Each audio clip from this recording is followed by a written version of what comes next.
Are you constantly on the go? When it comes to snacking, are you choosing convenience over healthier options? This is a Healthier Michigan podcast, episode 155. And coming up, we discuss ways we can approach snacking in a smarter way while on the go.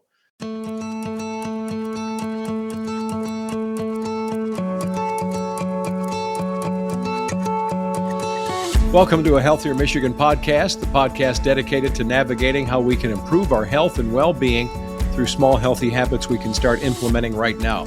I'm your host, Chuck Gaidica, and every other week we sit down with a certified expert and we discuss topics that cover nutrition, fitness, and a lot more. And on this episode, we're going big on snacking. How we can set ourselves up for success when it comes to fueling our bodies while on the go.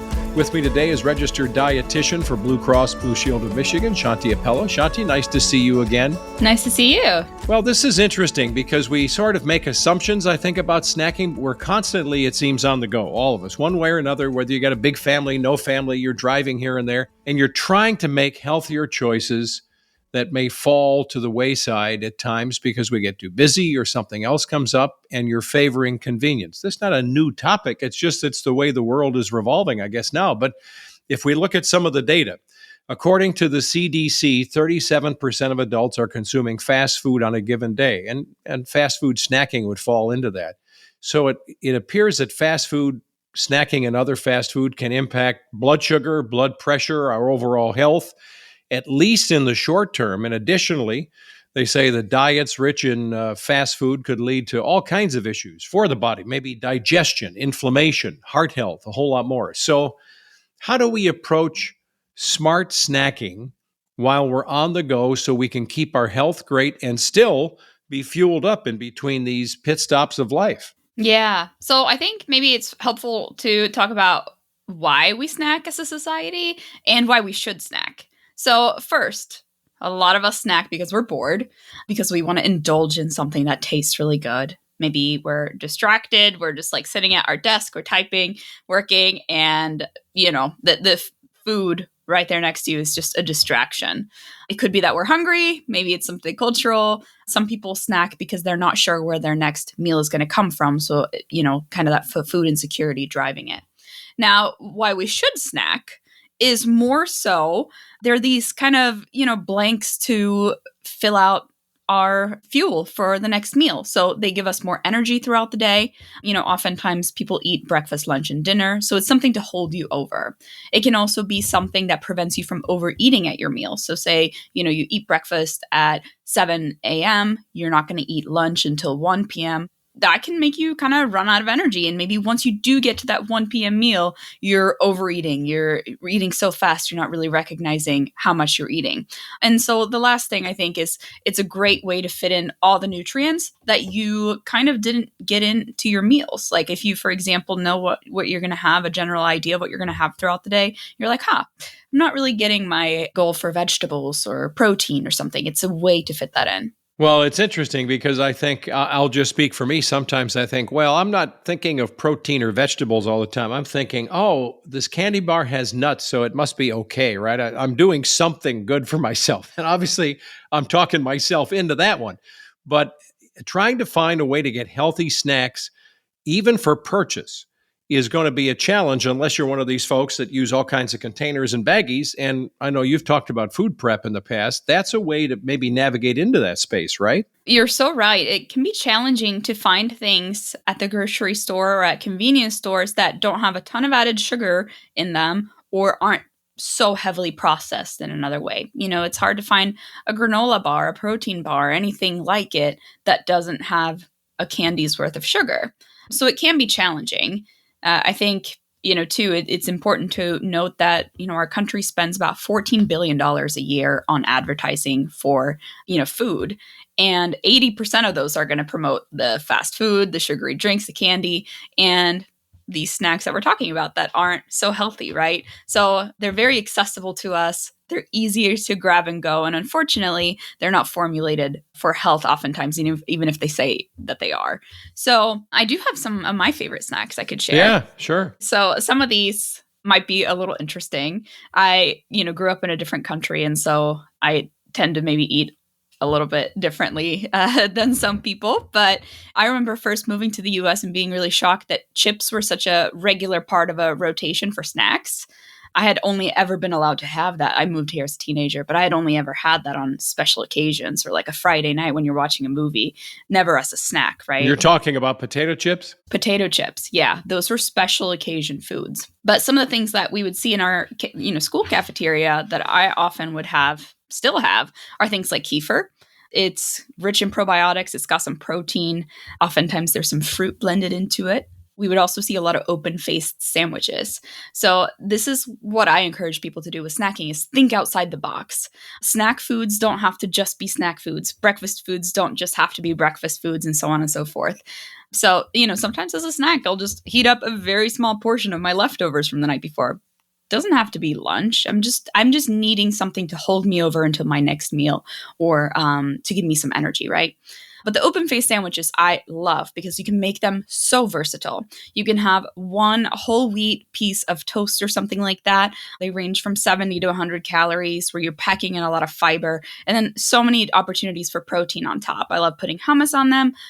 I am not an egg eater, but sliced egg is a great option too to get some protein and so many different options for vegetables. Sliced avocado, tomato, right? avocado. Yeah, so many different things. So you can make it your own. You can make it to what you're feeling that day.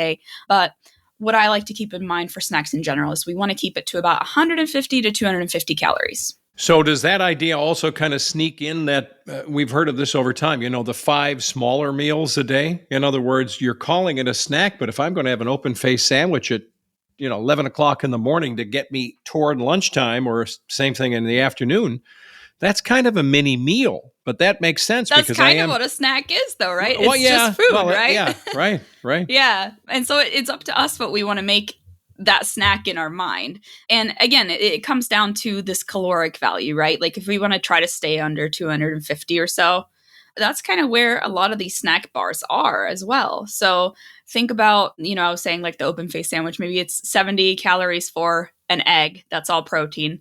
70 calories for the slice of bread. Maybe you spread something on it like hummus, 30 calories and some 30 calories of vegetables. That'll really fill you up with that protein and that fiber. So I think that's important. Now, dark chocolate with nuts is a good idea. I also love cutting up some Honeycrisp apple slices and serving that with just a tablespoon or 2 of almond butter. There's so many different fun nut butters out there now. I know people love peanut butter, but in the almond and cashew butter category, they've got all these ones now that they add flax seeds to add a little bit more fiber. They've got vanilla flavors. They've got all these different things that don't necessarily add a lot of sugar. So I love those with some apple slices. Well, to be fair, some convenience stores have caught the wave and you can walk in and it's a matter of getting your hand to go the right way. Is it going to be the fat-laden meat sticks and chips department, or is it going to be that little cup of hummus with carrot sticks? Right. You can find those. You can find fresh bananas. You can find other things, but you've got to somehow program yourself to figure those out. Yes. And I think, it's no secret that the food inflation is real, right? A lot of people are experiencing sticker shock at the grocery store. So if you're looking for snacks to easily pack that you spend maybe 15 minutes a week putting together so that you're ready to go. I love doing that for work, for example. But, cut up some fruit, put them all kinds of different fruit in different containers. Maybe you put like a little bit of the almond butter, like I was saying, in a little container, a few of those. You may want to do something like pre-portioning your hummus. You talked about the little pre-portioned hummus packets. So crazy how expensive those are compared to if you make them at home, right? And I think one of the things people tend to do when they don't buy the prepackaged snacks is that they don't necessarily portion it out for themselves. And that's where we can get in trouble and, overdo the caloric consumption a little bit, especially when it comes to foods that are very dense in calories. So I'm talking about nuts here because they are a healthy fat, but fat still has 9 calories per gram, so it adds up. So I suggest people kind of think about that. If you're wondering what a serving size is, it's different for every person. It's different for what fills you up. But if you want to shoot for that kind of caloric range I gave you, that's a good option. But the nutrition facts label does have pretty good guidance when it comes to what a serving is. Well, that portion control thing, I mean, you're really smart to say that snack is a mini meal because we've got this portion control thing as a society, maybe out of control at times anyway. So if that extends to snacking, I'm thinking, how many times have we jumped in a car in a state where we say, what are you doing this weekend? Oh, I'm going up north. And how many times have we pulled over to get gas or something? And that bag of nuts isn't the little small one. It's the $5.95 bag of nuts. That's pretty easy to go through on a couple-hour drive. So you've got to have some discipline in trying to figure out, what are you going to do? You're going to eat a few and you set them down. To be honest, I take that bag and I lock it back and I throw it in the back seat because I can't get it because no access. I know I'm going to keep getting it, right? Yeah. Yeah, and that's where a lot of that distracted eating and boredom eating comes in, especially when we're driving. So I think if we know we're going to be putting ourselves into situations like that, like for example, sitting at your desk or driving for a long period of time, set yourself up for success. The connection to our health is always intriguing because just like large meals, your 3 squares a day, if you're going to have them, it's interesting to see how much salt and sugar is packed into various foods. And again, to be fair, I have seen, not many, but if we go back to the nuts analogy, you can find unsalted nuts, but it's not easy because they seem to all have salt. And then now I've noticed what they do, and I don't eat a lot of nuts, but I've paid attention. Sea salt, as if that makes it better, that there's a lot of sodium in there, right? I don't know. Is it coming from the Dead Sea or the Atlantic? I'm not sure. It's just they're trying to make it sound a little more healthy for you, right? Yes, but we know it's basically the same thing, and our blood pressure isn't going to pass judgment on whether it's sea salt or table salt or Himalayan sea salt. Right. And then there's this other idea that you're pointing out that oftentimes we're snacking while streaming something, driving, sitting at a desk, whether at work or at home.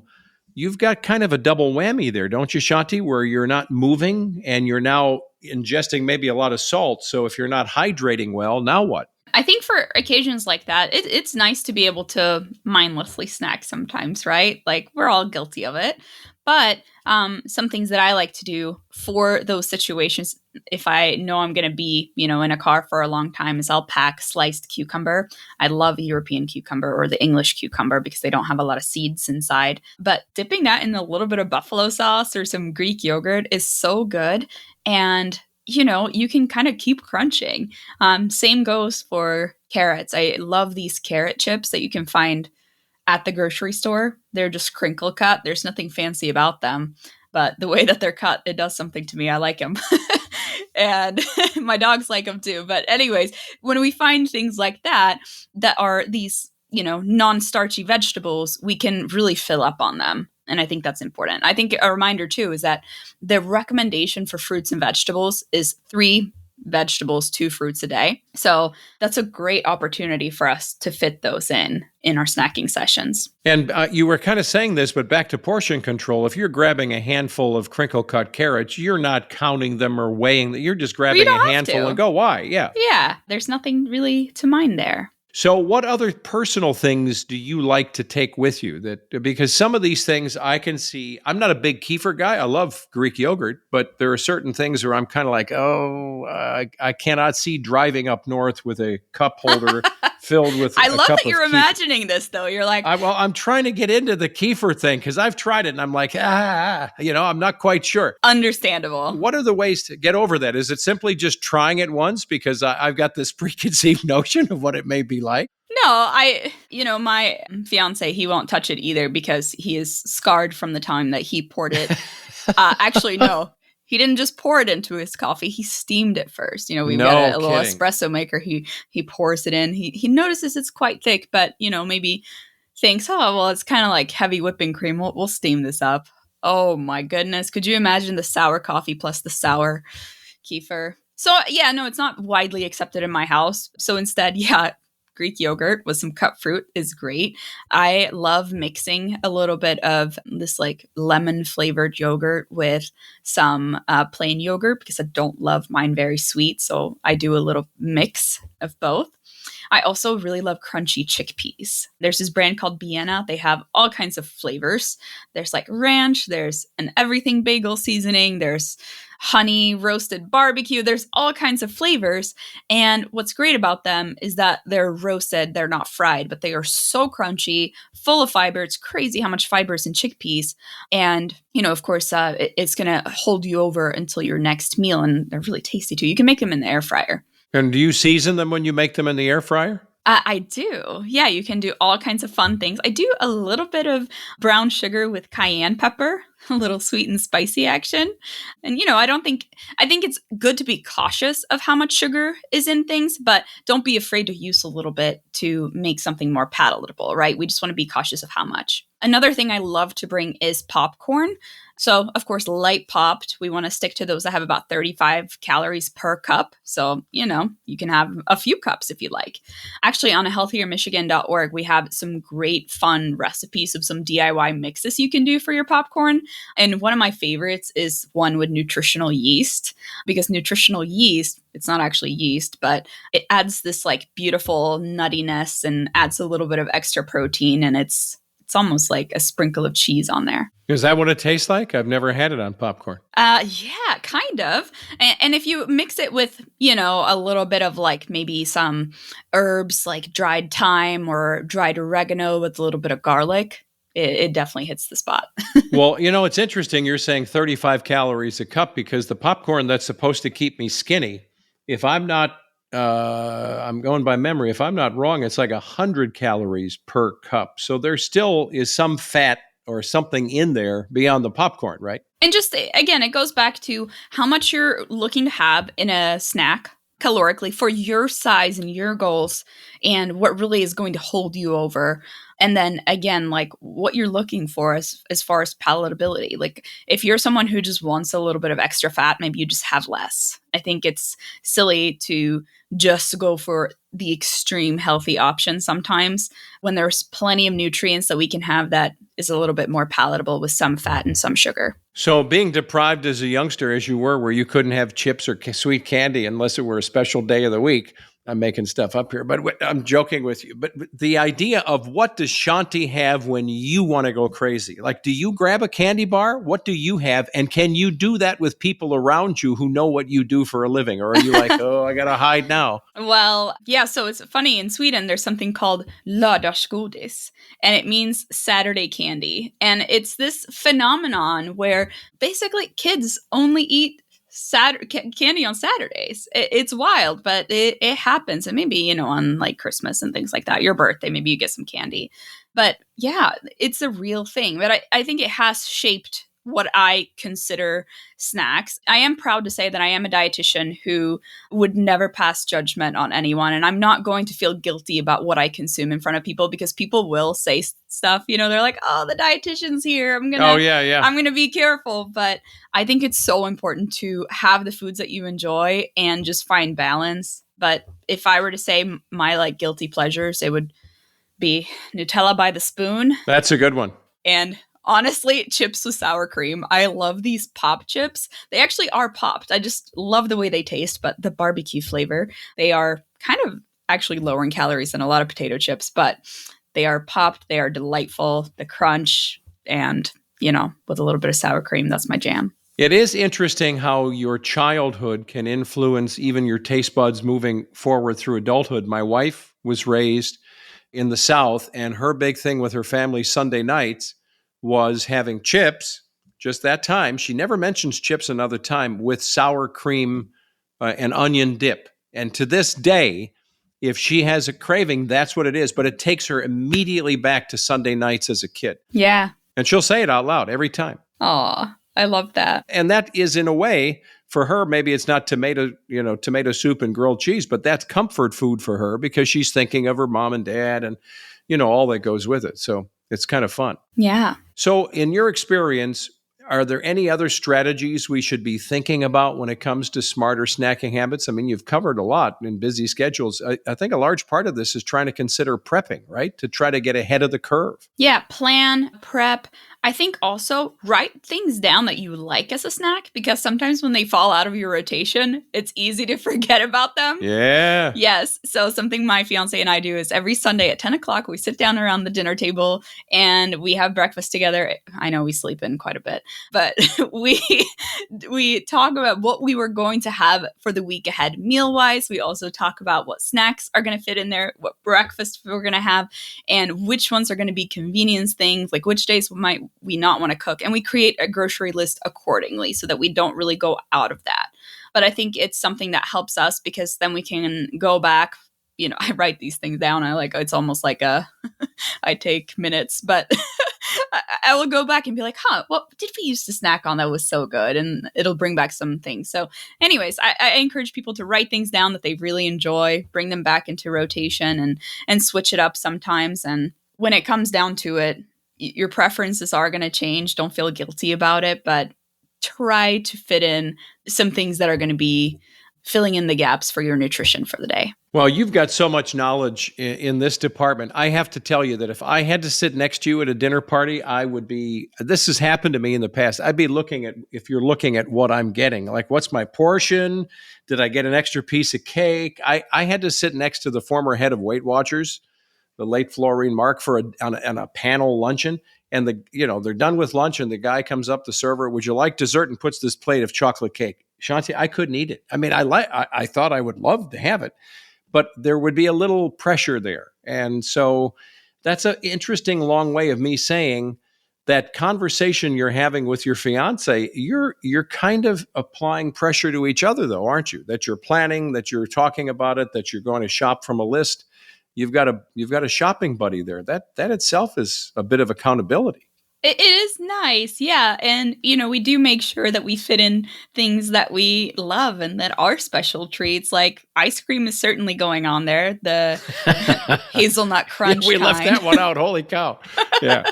Yeah. Well, any other takeaways before we wrap it up? Yeah, just think outside the box. Snack foods do not just have to be snacks, right? Have that open-faced sandwich. And, if people want to learn more, Healthier Michigan has got a lot of interesting snack options, including that one tip that I included for the popcorn. Those seasonings are really fun. Yeah, great. Well, good to see you again. Thanks so much. Thanks, Chuck. Shanthi Appelö is a registered dietitian for Blue Cross Blue Shield of Michigan. We thank her, and we thank you for listening to a Healthier Michigan podcast. It is brought to you by Blue Cross Blue Shield of Michigan. If you like the show and you want to know more, check us out at the newly refreshed website that Shanthi was talking about, ahealthiermichigan.org/podcast. When you include podcasts, you get all of our episodes, over 150 of them now, but you can also get all those other great posts like the one about popcorn and so much more. You can leave us a review or a rating on Apple Podcast or Spotify. You can check us out on our YouTube channel, and you can also follow us on Facebook, Instagram, or Twitter. You get new episodes, old episodes for your smartphone or tablet, so be sure to subscribe to us. Hit that button on Apple Podcast or Spotify or your favorite podcast app. I'm Chuck Gaidica. Stay well.